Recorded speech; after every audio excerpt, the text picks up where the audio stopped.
India's largest digital media network Suman టీవీతో చేతులు కలపండి. ఫ్రాంచైజ్ ద్వారా లోకల్ మీడియా పార్ట్నర్ అవ్వండి. నమస్తే, వెల్కమ్ టు సుమన్ టీవీ. నేను విష్ణు. ప్రస్తుతంతో పాటు టెక్నికల్ అనలిస్ట్ రేవంత్ చర్మల ఉన్నారు. వారితో మాట్లాడదాం. నమస్తే రేవంత్. నమస్తే అండి. రేవంత్, దీపావళి రాబోతోంది అంటే స్టాక్ మార్కెట్లో అందరికీ ముందుగా గుర్తుకు వచ్చేది ముహూర్త ట్రేడింగ్. దీపావళి రోజు సాయంత్రం 6:30-7 ఆ ప్రాంతంలో స్టాక్ మార్కెట్లో ఈ ముహూర్త ట్రేడింగ్ అనేది ఆ ఈవెంట్ నిర్వహిస్తారు కదా. అసలు ఈ సాంప్రదాయం అనేది ఎప్పుడు మొదలైంది, ఎలా మొదలైంది? సైన్స్ అండ్ టెక్నాలజీ ఇంతలా డెవలప్ అయిన ఈ రోజుల్లో కూడా మరి ఇలాంటి సాంప్రదాయమైన ఈవెంట్ని మనం అక్కడ జరుపుకోవడాన్ని ఏ విధంగా చూడాలి అంటారు? సార్, ఇప్పుడు మీరే అన్నారు సైన్స్ అండ్ టెక్నాలజీ ఇంత అప్గ్రేడ్ అయిన తర్వాత కూడా స్టిల్ ఇంకా ఈ సాంప్రదాయము ఏంటి అనే దాని మీద సార్, ఎంత సైన్స్ అండ్ టెక్నాలజీ అప్గ్రేడ్ అయినప్పటికీ కూడా మనకున్నటువంటి మూలాలని మర్చిపోమని ఎక్కడా కాదు.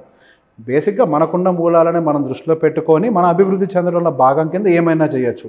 ఇప్పుడు సో కాల్డ్ ఆ బెస్ట్ ఇన్ సైన్స్ అండ్ టెక్నాలజీలో మనం రాకెట్ని మూన్ మీదకి పంపించే ముందు కూడా మన శ్రీహరికోటకి సంబంధించినటువంటి ఇంజనీర్స్ అందరూ సూలూరుపేటకి చెందినటువంటి చెంగాలమ్మ టెంపుల్లో పూజ చేపిస్తారు. ఆ తర్వాత తిరుమల దేవస్థానంలో వెంకటేశ్వర స్వామి దగ్గర కూడా పూజ చేపిస్తారు. సో బేసిక్గా మనకున్న నమ్మకాలను తీసి పక్కన పెట్టమని సైన్స్ అండ్ టెక్నాలజీ కాదు. సైన్స్ అండ్ టెక్నాలజీ అనేది మనం డెవలప్ చేసింది. సైన్స్ అండ్ టెక్నాలజీ అనేది మన జీవితం పోయే కొద్దీ మనతో భాగం కింద మనతో పాటుగా డెవలప్ చేసుకుంటూ తీసుకుపోయింది అంతే. సో పర్టికులర్ ఇప్పుడు మన సబ్జెక్ట్లోకి వద్దాం. సో మనకి ముహూర్త ట్రేడింగ్కి సంబంధించి ఏంటి అని చెప్పేసి ఫస్ట్ మనకి దివాళీ రోజున ముహూర్త ట్రేడింగ్ అనేది చేస్తూ ఉంటాం. సో మనం యాజ్ ఆఫ్ నో ఫాలో అవుతుంది ఇంగ్లీష్ క్యాలెండర్. అంటే మనకి December to January, January to December మనం ఈ క్యాలెండర్ని ఫాలో అవుతూ ఉన్నాం. సో హిందూ క్యాలెండర్ అనేది బేసిక్గా మనకి దివాళీతో స్టార్ట్ అయ్యి మళ్ళీ నెక్స్ట్ దివాళీ వరకు కూడా కంటిన్యూ అవుతుంటుంది. యాక్చువల్గా పర్టికులర్గా హిందూస్కి new year, the beginning of a new year అని అంటే దివాళీ టైం నుంచి. అండ్ ఆఫ్ కోర్స్ అందులో మనకి తర్వాత ఆంధ్ర తెలంగాణ రీజన్, తెలుగు వాళ్ళకి వస్తే మళ్ళీ ఉగాది అని అంటుంటాం. It's a different thing. అంటే అందులో మన హిందూస్లో ఒక భాగమే. సో ఫైనల్గా చూసుకుంటే మాత్రం హిందూస్కి మాత్రం దివాళీ అనేది మనం ఈ మార్వాడీస్ అయి ఉండొచ్చు, లేకపోతే నార్త్ ఇండియన్స్ అయి ఉండొచ్చు, ఈ వ్యాపారం చేసే వాళ్ళందరూ అయి ఉండొచ్చు, ఈ అకౌంట్ పుస్తకాలు, అకౌంట్ బుక్స్, ఖాతా బుక్స్ ఇవన్నీ మెయింటైన్ చేస్తూ ఉంటారు. యాక్చువల్గా వాళ్ళు ఫినాన్షియల్ ఇయర్ క్లోజింగ్ అని అంటే వాళ్ళు దివాళీ టైంకి క్లోజ్ చేస్తారు. ఓకే. సహజంగా ఇప్పుడు మనకి ఫినాన్షియల్ ఇయర్ అని అంటే మార్చ్ అని వస్తుంది టర్మినాలజీలో. బట్ మనకి హిందూ సాంప్రదాయం ప్రకారం దివాళీ టైంకి పాత పుస్తకాలను క్లోజ్ చేసి ఆ పుస్తకాలను పూజ చేసుకొని కొత్త పుస్తకాలని మొదలు పెడుతూ ఉంటాం.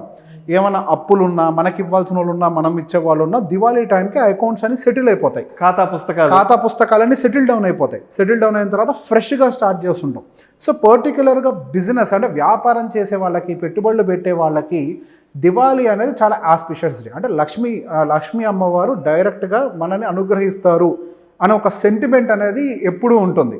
సో ఇంతకుముందు మనకి అసలు స్టాక్ మార్కెట్ అనేది మన సౌత్ ఇండియాలో అంత ఫేమస్ కాని రోజుల్లో ఈ గుజరాత్ అయి ఉండొచ్చు, ఈ మార్వాడీస్ అయి ఉండొచ్చు, వీళ్ళందరూ కూడా ఎప్పటి నుంచో ఇన్వెస్టర్స్గానే ఉన్నారు.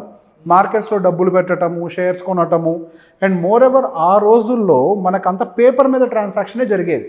అవునవును. ప్రతి ఒక్కటి పేపర్ మీద రాసుకునేవాళ్ళు. ఇది కొన్నాను, ఇది అమ్మాను, ఇది ఇచ్చాను, అంత పేపర్ మీద డాక్యుమెంటేషనే జరిగేది.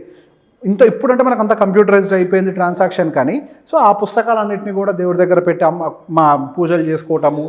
సో మనకది అంటే స్టాక్ మార్కెట్లో పెట్టుబడులు కూడా మన బంగారం కొనదాంతో సమానంగా, భూములు కొనదాంతో సమానంగా పరిగణిస్తూ ఉంటాం. ఇప్పుడు నథింగ్ బట్ స్టాక్ మార్కెట్లో ఒక స్టాక్ కొంటున్నాము అని అంటే మన కంపెనీలో భాగస్వామ్యం తీసుకుంటున్నాము అని. అదేదో గ్యాంబ్లింగ్ కాదు. సో మనకు కొత్త వ్యాపారంలో భాగస్వామ్యం తీసుకునేటప్పుడు డెఫినెట్గా మనం దేవుడిని తలుచుకోవటము, దేవుడికి పూజ చేయడం లాంటివి చేస్తూ ఉంటాం. అదే దివాళీ రోజు అమ్మవారికి ఇష్టమైన రోజున కనుక మనం ఆ ఏదైనా స్టాక్స్ని పిక్ చేసుకుంటే రానున్న సంవత్సరం అంతా కూడా మనకి లాభాలు వస్తాయి అనే ఒక సెంటిమెంట్ అనేది మార్కెట్లో చాలా ఎక్కువగా ఉంది. సో పర్టికులర్గా ఆ రోజు ట్రేడింగ్ అనేది చేయరు. It is not like trading. అంటే ఆ రోజు ఏంటి అని అంటే లాంగ్ టర్మ్ ఇన్వెస్ట్మెంట్స్, పిల్లల పేరు మీద పెట్టుబడులు పెట్టడం, కుటుంబం పేరు మీద పెట్టుబడులు పెట్టడం, లాంగర్ టైం ఫ్రేమ్లో కొన్ని మంచి స్టాక్స్ని పిక్ చేసుకొని పెట్టుబడులు పెడుతూ ఉంటారు. అంటే ఒక కొత్త ఫినాన్షియల్ రెజల్యూషన్స్ అనేది స్టార్ట్ చేసుకుంటారు ఒక రకంగా చెప్పాలి అంటే. Yes, exactly. కొత్త ఫినాన్షియల్ రిజల్యూషన్స్ అనేది మనకు ఆ సంవత్సరం స్టార్ట్ అవుతూ ఉంటాయి. సరే, ఈ రోజంతా స్టైలిష్గా న్యూ ఇయర్ రిజల్యూషన్ అంటుంటాం. యాక్చువల్ న్యూ ఇయర్ రిజల్యూషన్ అనేది మనకి దివాళీతో స్టార్ట్ అవుతూ ఉంటుంది ఫినాన్షియల్కి సంబంధించి. సో ఇంతటి సెంటిమెంట్ని కాదు అనకుండా ఆ రోజు సండే రానివ్వండి, సహజంగా మార్కెట్స్ అనేవి మనకి సాటర్డే సండే హాలిడేస్, పండగలన్నిటికీ సెలవులు, మార్కెట్ క్లోజ్డ్ ఉంటుంది, ఎక్స్చేంజ్ అనేది క్లోజ్ అయిపోయి ఉంటుంది. బట్ దివాళీ రోజు మాత్రం ఆ రోజు పండగ సెలవు అయినప్పటికీ కూడా ఆ రోజు శనివారం వచ్చినా ఆ రోజు ఆదివారం వచ్చినా ఒక ముహూర్తం పెడతారు మనకి. అంటే లక్ష్మీ పూజ జరిగే సమయంలో ఒక మంచి ముహూర్తాన్ని ఎంచుకుంటారు. అది 6 నుంచి 7, 6:15 నుంచి 7:15, లేదా 6:30 నుంచి 7:30. ఆ టైం అనేది ఫిక్స్డ్ కాదు, మనకి ఫ్యూ డేస్ బిఫోర్ అనౌన్స్ చేస్తారు ఆ ముహూర్తం ఎప్పుడు ఉండబోతుంది అని చెప్పేసి. 1 గంట పాటు సమయాన్ని ఎక్స్చేంజ్ కేటాయిస్తుంది మనకి.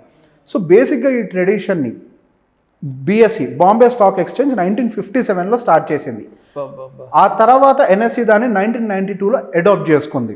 సో ఆ పద్ధతి అనేది మనకి కంటిన్యూ అవుతూనే వస్తుంది.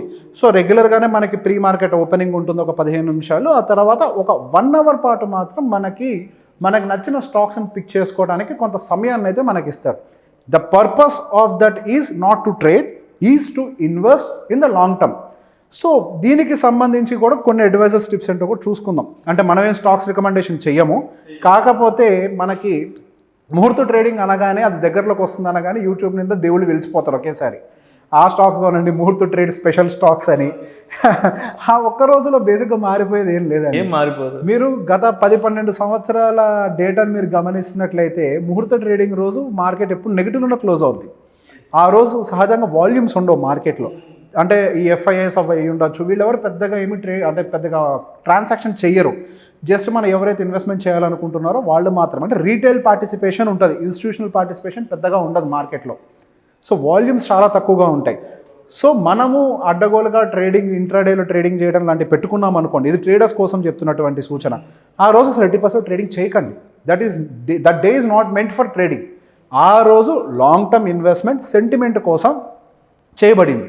లాంగ్ టర్మ్ కోసం మీ పిల్లల పేరు మీద, మీ ఫ్యామిలీ పేరు మీద కొంత పెట్టుకోండి.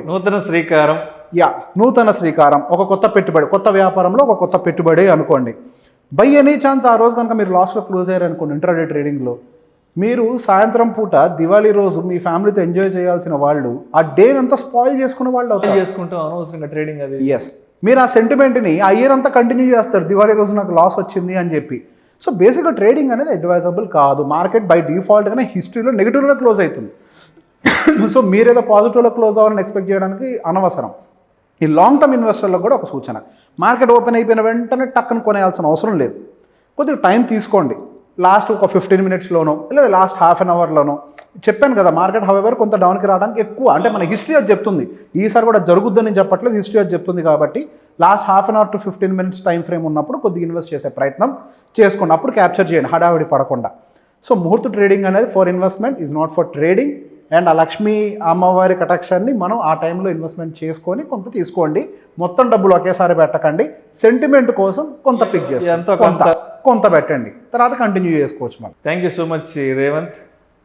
దీపావళి రోజు సాయంత్రం అసలు ఈ ముహూర్త ట్రేడింగ్ అనేది ఎందుకు నిర్వహిస్తాము, ఇది ఎప్పుడు స్టార్ట్ అయింది, అంటే ముహూర్త ట్రేడింగ్ పర్టికులర్గా ఆ 1 అవర్లో డూస్ అండ్ డూ నాట్స్, ఏ పనులు చేయొచ్చు, ఎలాంటి పనులు చేయకూడదు, అండ్ ట్రేడింగ్ చేసేవాళ్ళు మరి ఏ విధంగా రెస్ట్రిక్టెడ్గా ఉండాలి అనే ఇటువంటి అన్ని రకాల అంశాల గురించి మన ప్రేక్షకులకు మీ విశ్లేషణ ద్వారా చాలా చక్కగా అందించారు.